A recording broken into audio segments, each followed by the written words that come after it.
sa kanya. Binubulag siya para kaawaan. Kuya, paano kung gawin nila sa atin yun? Kuya, natatakot ako. Hindi ako papayag na gawin nila sa atin yan. Ayoko na dito. Bakit parang tuliro ka ata? May lumapit kasi sa akin babae. Bigla na lang akong sinampal. Galit na galit siya sa akin. Namumukhaan mo ba? Hindi.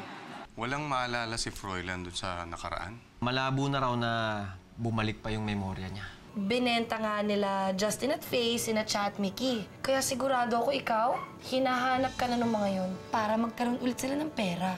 Boss Tony, baka pwedeng hindi mo na po isalang si Faye. Hindi pwede! Ito lang ba pinag-aawayan natin? Igagaya ko kay tanda to! Kulang sa empleyado yung kainan na yan. Yun ang sasamantalay nyo. Huwag na huwag kayong magpapahuli sa mga pulis.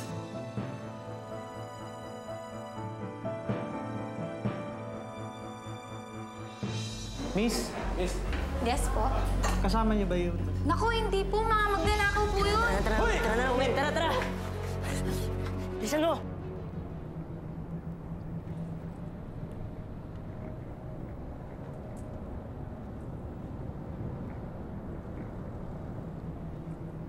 Alam niyo po, Mami, ganyan din po kami nung dati. Kaya nga, dapat magpasalamat ka na napulot ka ng daddy mo at napunta ka sa amin. Pero yung Kuya Justin mo at Ate Faye mo, naku, pag maubusan nyo ng pera, balik lansangan din yung mga yun. Sana nga po, hindi ko na sila makita. Eh, paano kung makita mo sila ulit? Sasama ka pa ba sa kanila? Basta, tatandaan mo yung sinabi ko sa'yo. Pagkakakitaan ka lang ng mga yun, ibibenta ka lang nila. Tara na, Weng! Bubugin tayo nito ni Tatang eh. Gusto mo mapunta sa pulis? Ayoko doon, tara na! Dito tayo, dito, dadali!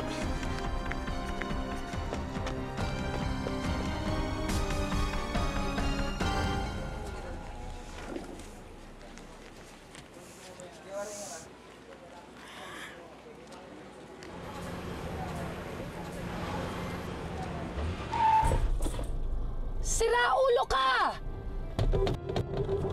Bakit kasi nandyan ka? Ate Faye! Usog mo nga yung kotse mo! Shine! Shine! Shine! Justin! Gagawin mo! Hindi nila tayo titigilan. Nal ka na dito. Kapag ang sarili mo, bilis!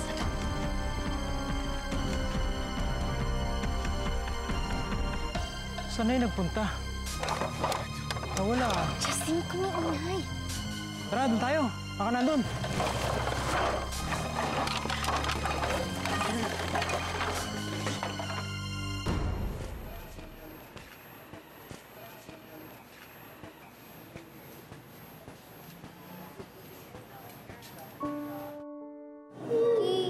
Tahan ka na. Tingnan mo, binigyan ako ng bata ng food. Tadan! Wow, hamburger! Kain ka na, di ba nagugutom ka din? Sana safe si Shine. Sana makita pa rin namin siya.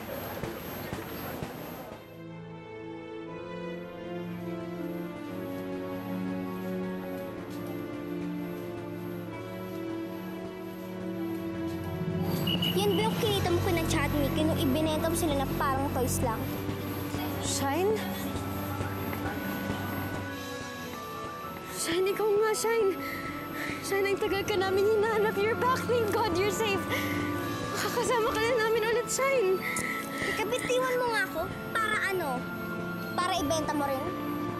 Oh, Shine, no, hindi ko magagawa sa'yo yun. Ika lang, bitawan mo nga ako. Ginawa mo lang ako ng Chat Mickey, di ba? Sigurado nga, wala na ulit kayong pera. Kaya nga happy ka na nakita mo ako, di ba? You're bad. Sana hindi na lang kayo naging ate at kuya ko. I hate you! I hate you! Shine, that's not true. Kung alam mo lang kung gaano kami nag-worry ni Kuya para sa'yo. Mas gugustuhin namin ni Kuya na kami mahirapan. Wag lang kayo kasi mahal na mahal namin kayo. I don't believe you, ate! Wala kayo ibang inisip kundi mga sarili nyo. Pareho kayo ni Kuya ang selfish nyo! Ayoko na kayo makita. Shine, teka lang. Gusto mo naman ako iwan, no? Miss na miss ka na naming dalawa ni Kuya. Sabi nga bitawan mo ako, di ba? rin ako katulad ng ginawa mo ka na Chat Mickey? Shine, hindi. I'll take care of you. Hindi na ako papayag na mawala ka pa sa amin ulit. Bitawan mo nga ako!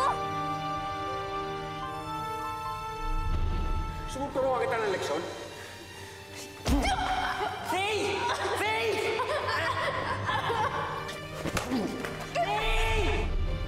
Shine, gusto na kitang kunin. Ayaw ko nang mawala ka pa sa amin ulit, pero hindi ko alam kung saan kita dadalhin. Hindi ko alam kung anong gagawin ko. Bitawan mo ka na sa akin. Faye? Anong ginagawa ng babaeng yan dito? Talaga bang ganito nakaliit ang mundo? Shine! Maayos na ang buhay ni Shine sa amin, Faye. Kaya pabayaan mo na siya. Ate Vicky? Magkasama kayo? Pasalamat ka nga sa akin pa napunta tong kapatid mo eh. No. No, pahihirapan mo lang sa Shine. Sumama ka na sa akin. Halika na! Shine! Sabi nga ayaw ko sumama sa'yo eh! Mas gusto ko kay Ate Vicky kasi mabait siya sa akin! Shine, ano bang sinasabi mo? Shine, dahilan ko bakit tayo napunta sa kalye. Nakalimutan mo na ba yon? Ayoko sa'yo! Oh, narinig mo yun, Faye? Ayaw na daw niya sa'yo. Ano bang pag-uuto yung ginawa mo sa kapatid ko, ha? Oh, ako na naman ang nakita mo. Bakit kaya hindi mo sisihin ang sarili mo? Kayo to ang nagpabaya. Ni hindi nyo nga maalagaan ang mga kapatid nyo. Kawawa naman sila. Halika na, Shine. Let's go home. Shine! Ate Vicky, balik mo si Shine dito, Shine! Shine! Dalihan mo, Wayne. Dito tayo. Tara. Dalihan mo.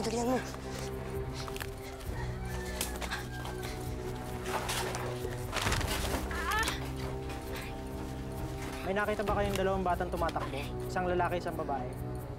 Wala po, sir eh. Tara, doon tayo.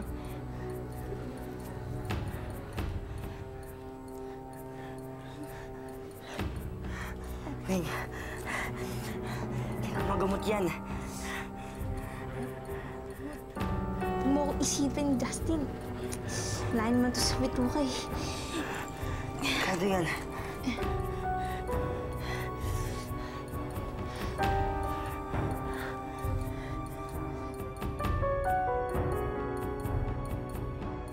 Shine, sumama ka na sa akin, Shine. Please, sige na. Shine, huwag ka nasama sa kanya. Pahirapan ka lang yan, Shine. Please, sumama ka na sa akin. No! Ikaw yung bad! Umaras ka na! Shine, kung ano man nasabi namin ni Kuya sa'yo, we're sorry. Alam ko mahirap dito sa kanya, pero gagawin ko lahat para alagaan ka. Sumama ka na sa akin, please. Shine, huwag ka nagpapautusa kung anong sinasabi ng ate mo. Kasi kailangan ka lang nila ngayon eh. Pagkakakitaan lang nila ikaw. Bebenta ka nila para magkapera sila. Bitawan mo ako! Hindi na ako sama sa'yo! Shine, please, ko yun. Shine, please, sumama ka na sa akin, Shine. Bitawan mo nga ako! Shine, Ate Vicky, please, bigay mo na si Shine sa akin. Ate Vicky, buksan mo ito, papabayin mo na si Shine! Shine! Faye, I'm so sorry. Pero kahit kailan, hindi mo na makukuha si Shine. Bye! Shine, please, ka na dyan. Shine, sasaktan ka lang yan. Shine, sumama ka na sa akin. Shine, please, bumaba ka na dyan, Shine. Shine, teka na, Ate Vicky, si Shine! Shine!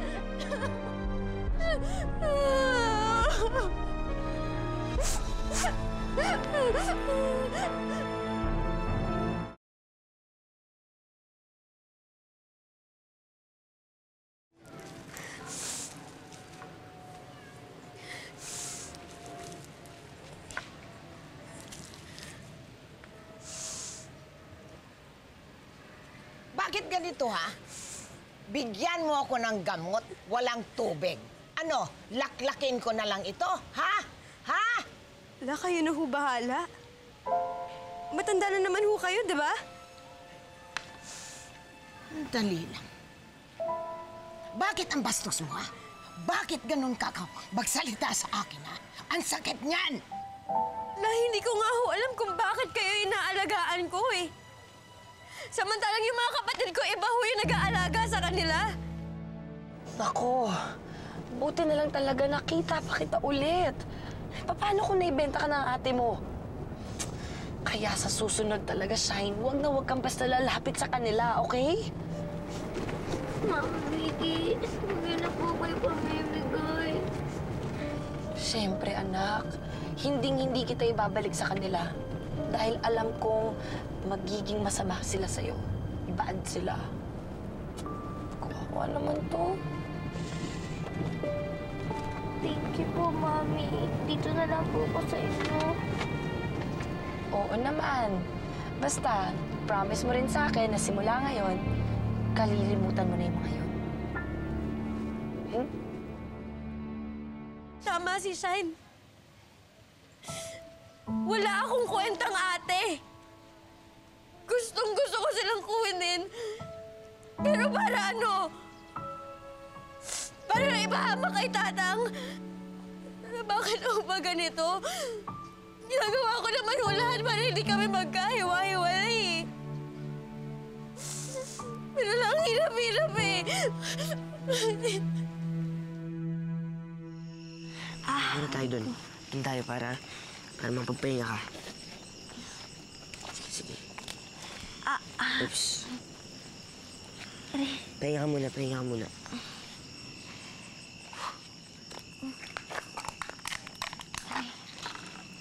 Pagdating natin kay Boss Tony, linisin mo kagad para hindi ma-infection. Ha? Bakit ba? Ang dami-dami mo namang alam sa paggamot ng ganyan. Kasi ganyan din ako dati. Palagi ako nasusugatan. Kasi ang kulit-kulit ko. Kaya yung mami ko, palagi niya ako ginagamot. Ako na po, mami. Ako na. Mami. Ako na. Mami naman, laki-laki ko na po. Binibaby niya pa po ako. Ako na po talaga, mami. Hindi kita binibaby. Tinitake advantage ko lang itong mga panahon na pinapayagan mo pa akong alagaan ka. Pero hindi na mangyayari yan eh. Kasi wala na siya. Kami na lang ni Fia magkasama ngayon.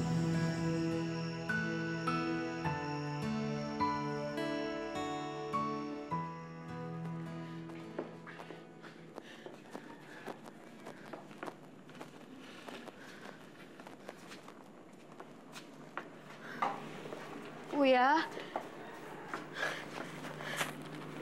Kuya, nakita ko na si Shine. Kuya? Naupo na muna kayo, ah. Kuya? Weng? Nakita mo ba yung kuya ko? Hindi. Baka marakit pa yun.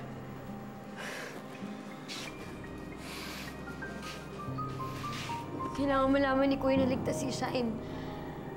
Kailangan namin siya malayo kay Ate Vicky. Kapag nakita mo siya, saan mo naman ititira? Hindi ko alam. Pero basta hindi dito. Mas lalo siya mapapahamak doon kay Vicky eh. Tigilan mo na nga yung kahahanap sa kuya mo. Nangangarap ka na masyado. Huwag na kayo magpapakita sa akin kahit kailan.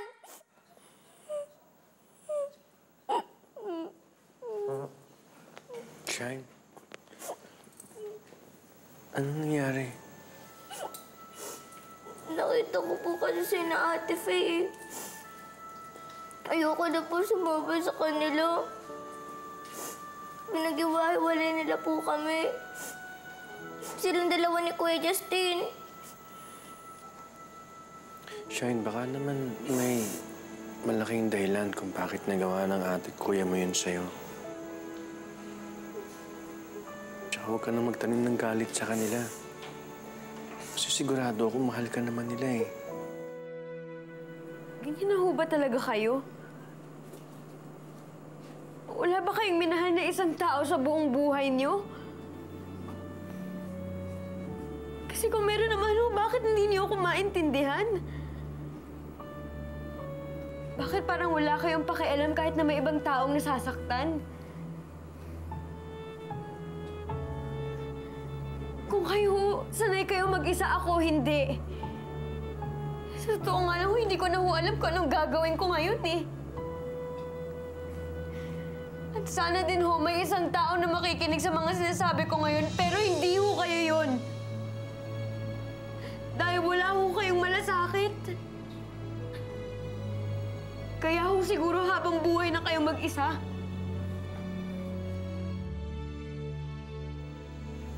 No, they don't love us. Kung mahal nila kami, sana hindi kami nagkaiwalay. Masama-sama nila.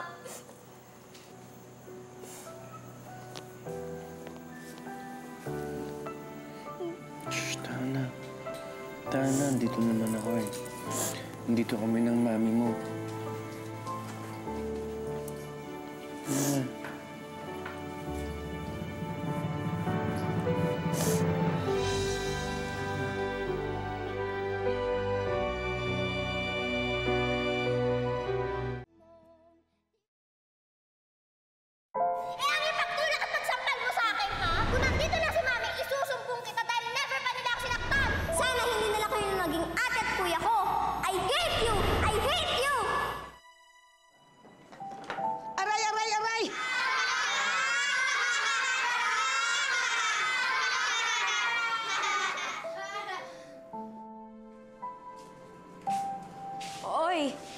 May pagkain ka na, di ba?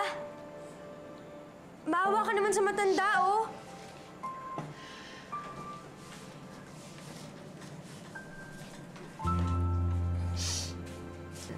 Kumain na ho kayo. Bakit ang bait-bait mo sa akin? Naging salbahay ako sa iyo at sa mga kapatid mo. Ngayon, tinutulungan mo ako. Kahit man lang sa ganitong paraan, makabawi ako sa mga kapatid ko. Hindi na kasi maalis sa akin yung guilt na napabayaan ko sila. Alam mo, Justin, nasan man ngayon yung mami mo, sigurado ako masaya yun para sa'yo. Kasi kahit napunta kayo sa masasamang tao, mababait pa rin kayo. Salamat. Ikaw, nasan ba yung mga magulang mo? Medyo mo lang. Disgrasyada ang nanay ko. Kaya, ayun, basta na lang niya akong iniwan sa kalye. Simula nun, nagpakalat-kalat na ako. Kailangan kong kumayod para buhayin yung sarili ko. Hanggang sa, ayun, napulot ako nila tatang. Kaya pala ang tapang-tapang mo eh. Kailangan kasi. Wala naman akong ibang aasahan, kundi sarili ko. Pasalamat ka nga, Justin. Naranasan mo magkaroon ng pamilya. Kasi ako, minsan hindi ko naman natikman maalagaan ng kahit na sino. Huwag kang magalit sa sarili mo. Huwag kang tumulad sa akin. Naging matigas ako. Ayaw ko nang masaktan dahil may nangyari sa buhay ko. Namatay ang anak ko. Namatay siya sa sakit habang nasa kalye kami. Nagalit ako sa mundo. Kinamumuhian ko silang lahat. At natakot ako magmalasakit.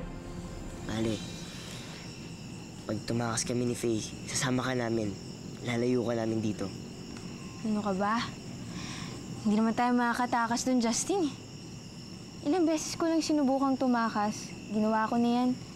Pero lagi pa rin akong nahuhuli nila tatang.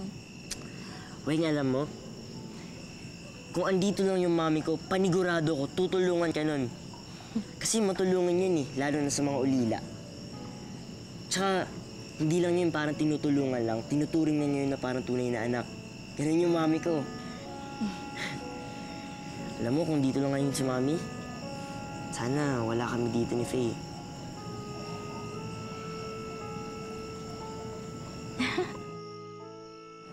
sorry ho.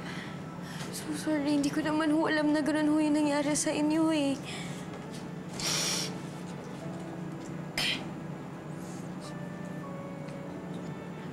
Kaya patawarin mo ako. Patawarin mo ako. Huwag niyo na hong isipin yun. Ang mahalaga po, bumalik na ho kayo sa dati la.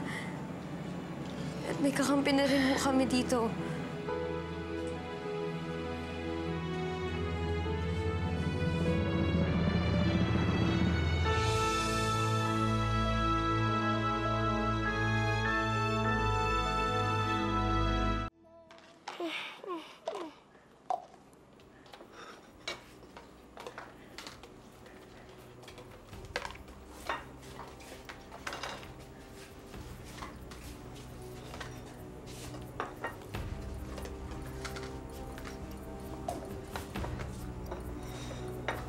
Asan ang utol?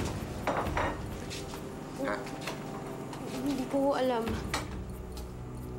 Igor, tingin mo tinakasan na naman ba tayo ni Justin? Dang, yan pa yung kapatid o, hindi tatakas yun. Si Bing, wala pa eh. Di kaya kinuha nila yung pera sa restaurant. Tangi, hindi yun ang inaalala ko eh. Ang iniisip ko, baka may nangyaring masama doon sa dalawa.